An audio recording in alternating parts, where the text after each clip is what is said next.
My name's Alan Hart, and today we're going to look at the new Worcester Bosch 2000 Combi boiler range. Bought this boiler with my own money, and it's a totally honest review and honest opinion. And it will be my opinion. You don't have to agree with my opinion, but I will give you my honest opinion.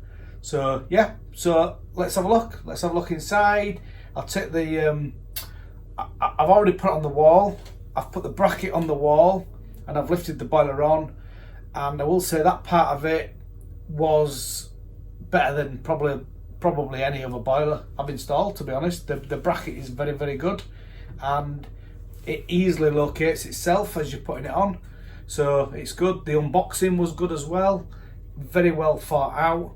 So first of all, what we're going to do, I'm going to remove this front cover and we're going to have a look inside, and we'll see what improvements Worcester have or haven't made. So yeah, so let's have a look now. First of all, we've got two screws under here, so I'll just show you them. Here we've got two screws. We've got one here and we've got one on this side.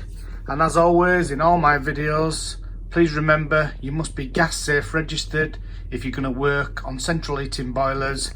And if you're going to take any covers off or work on boilers, always make sure they're electrically safe isolation, and always keep yourself safe. So I'll just remove the cover now, and then we'll have a look inside the boiler. First of all, that's quite an heavy front case. It's got insulation on there. It's quite nice, that. It's a stick-on badge now, so it doesn't go through into the case. I know we had issues with them falling off and stuff years back. So let's zoom in and we'll have a look inside. The first thing we'll notice, if we start on the left-hand side of the boiler here, the expansion vessel inside the boiler at the front, that I'm sure will be very easy to take out.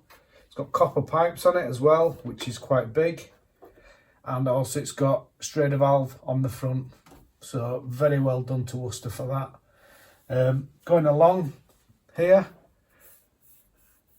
there's no sharp edges on this. In the old boilers there were a lot of sharp edges. Bit of a disappointment. We've still got the kebab style heat exchanger. Personally, I don't like this. I don't think they're very good, in my opinion, and that is just my opinion. It's harder to service. That, I believe that'll be the to test for when it needs a service there.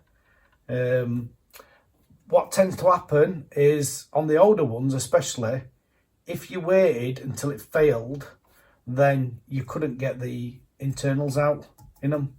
So we'll have a deeper look in that a bit later. Another thing I'll notice here, gas pipe again is like a rubber pipe.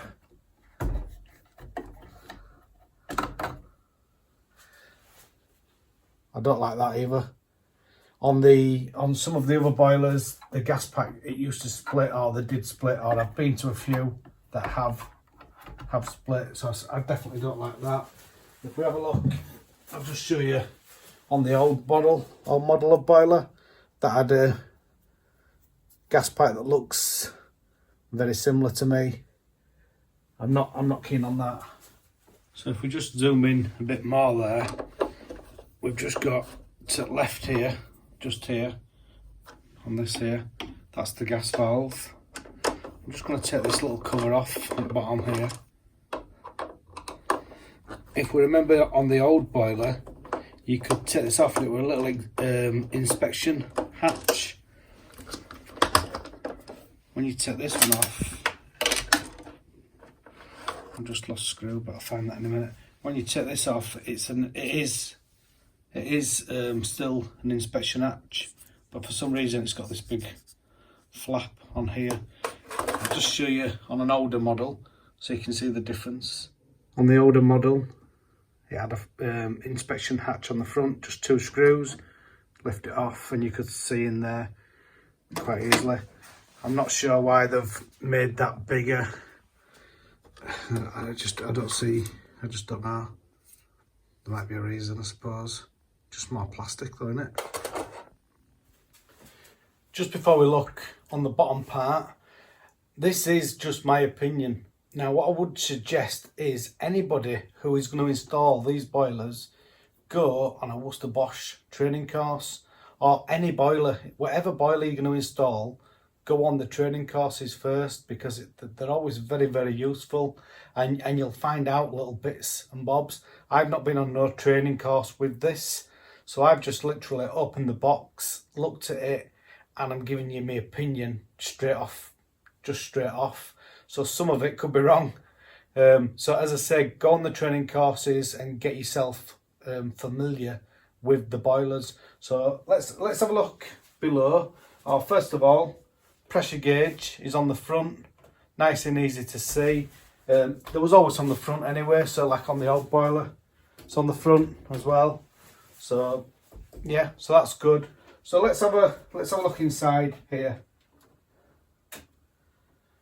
We'll zoom in now. First of all, if we start with the wire is fixed into the boiler. So unlike most boilers, where if you need it to be a bit longer, you can take it out of the boiler, you cannot do that with this one.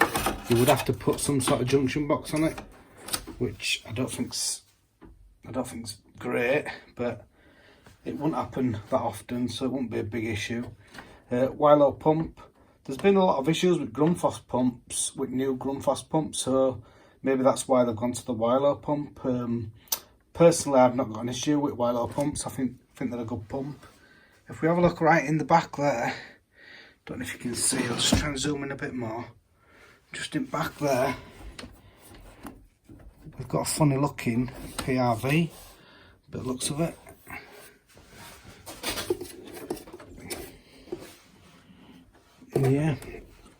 Yeah, so we've got a funny looking PRV there, which certainly looks like it's going to be easier to work on than the older models where you've got to take the boiler off the wall.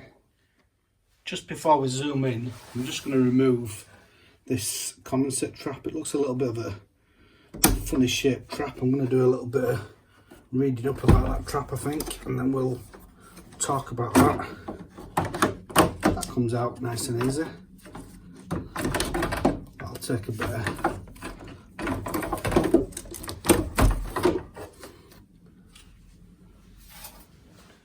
once you remove the trap, there's a lot of space in here to work. Label on there, I don't know what that label's for. Just have a look at that label in a minute.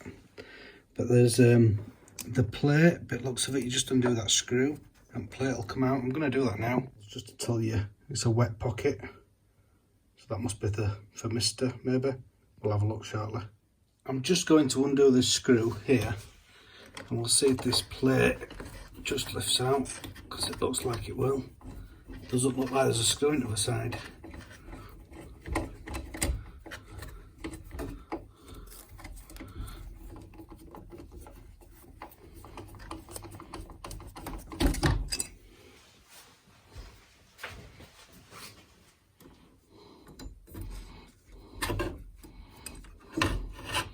Wow, that lifted out really easy. These must be wet tested because there's water in plate, so they must test them before they come out of factory. We've still got the plastic parts in this. I'm not a lover of all the plastic in boilers. Maybe they'll be okay. Previously they did have issues. We've got auto air vent there, PRV there. Obviously, you know, coming into this has only taken probably a minute or so. You can get all the way into the boiler. You can take plate out very easy. The blow off looks like it'd be a dream to take out, to be honest. The pump looks easy. This rubber here is insulation. That's just going over gas pipe. So that's possibly just because of plate with heat, front plate. When we're looking instructions on this, there's talk about remote expansion vessels, and there's a chart and it tells you. We should be doing this on boilers anyway. I do on my installs. I normally put an extra expansion vessel on if needed, but there's a chart in there showing you about that. Worcester, their expansion vessels were quite small on some of their older boilers, so they did have issues, but that was mainly down to installers, to be honest. There's also the mini expansion vessel for the cold part of it as well. So mini shock, tells you about that there. But it says if it has a non-return or backflow prevention valve fitted, a mini expansion vessel should be connected to the mains water inlet pipe. So how I read that, it doesn't say you have to have one on every install, but I might be reading that wrong. I've only just quickly opened this now. I'm just going to have a quick look at this this condensate trap. So I'm just going to do a little bit of reading up on that, because that just looks like a standard trap. It's not like, yeah, anyway, well, I'll have a look at that. We'll talk about that in a minute. So I've actually read this a few times now, and with this condensate trap, you cannot run the condensate externally. Yeah, you heard that right. You cannot run the condensate externally unless you fit a condenser siphon or a condensate pump. So you must read the instructions about this. So it says it clearly in here. So it says it is a requirement that the condensate drain is installed internally. So the condensate must be installed internally for this boiler as it is now. If you're going to do it external, then you need to buy other products to enable you to do that. So that's just something to be careful of, because that could really catch you out. I would say probably 60-70% of all my installs I've always gone outside, because that's the place where you can take them. You do run them internally if you can, but so that could catch people out. Anyway, let's have a look now back. We'll have a look underneath the boiler now. If we look at the pipe work underneath, we've got this condensate pipe here, and then the floor sticks off. This looks a bit awkward, really, I think. They're hot. We've got as PRV there, which we can just connect a compression. You wouldn't solder onto that. And then your gas, and then we've got this cold, and we've got his return there. So that, they don't line up. They're a bit all over the place. That'd take some getting used to. One thing as well to point out, you cannot take the pipes up the back on this. Out of the box, it comes with a 5-year warranty, 6 years if you install a filter. It also comes with a comfort control at the moment, and you have to install this control according to the instructions. The issue with that is, at the moment, you get this for free, so it's not a big issue, but it could be an issue on a lot of my jobs. I do, like I might put a nest upstairs and a nest downstairs, so the customer has control and they can have different areas on at different times. Say, for instance, they work from home, they might have an office upstairs, but they don't want heating on all day, and we'll zone it, and you wouldn't be able to do that with this boiler. So that seems like quite a big step backwards, in my opinion anyway. Please correct me if I'm wrong below. So yeah, we'll have another quick look at it, and yeah, let's zoom in. You'd also need to buy a filling loop with this. So you'd have to buy a filling loop, and you'd have to buy your condenser or your condensate trap. So there's a few things extra that you're going to have to buy.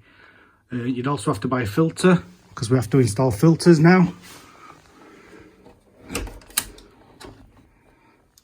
All in all, it feels, you know, it doesn't feel a bad boiler. There's really good things about it, and then there's things that are not so good.